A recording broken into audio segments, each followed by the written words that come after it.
إنا نحن نزلنا الذكر وإنا له لحافظون۔ بسم اللہ الرحمن الرحیم۔ السلام علیکم ورحمۃ اللہ وبرکاتہ۔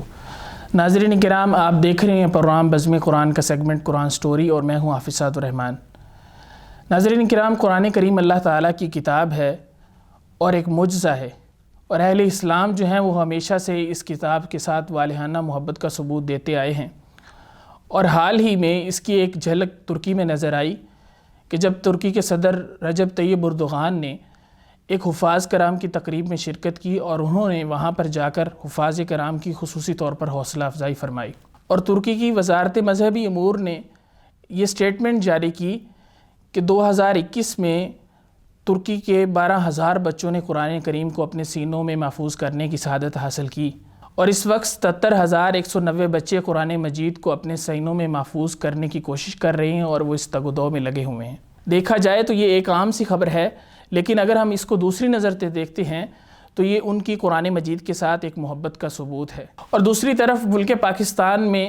ہر سال ہزاروں کی تعداد میں حفاظ کرام قرآن مجید کو اپنے سینوں میں محفوظ کرنے کی سعادت حاصل کرتے ہیں۔ یہی نہیں بلکہ قرآن مجید کے لیے ہر طرح کی خدمات پیش کرنے میں ملک پاکستان اور بر صغیر کے لوگ جو ہیں وہ پیش ہیں، لیکن یہاں پر ان کو بطور اعزاز پیش نہیں کیا جاتا، ان کو آن نہیں کیا جاتا، جبکہ وہاں پر حفاظ کرام کی تعداد کم ہونے کے باوجود ان کو آن کیا جاتا ہے، اپنے لیے فخر کی بات بنا کر پیش کیا جاتا ہے، اور یہ حقیقت میں فخر کی بات ہے بھی، اور یہ ترقی کی ضامن ایک چیز ہے، جیسا کہ نبی کریم صلی اللہ علیہ وسلم نے فرمایا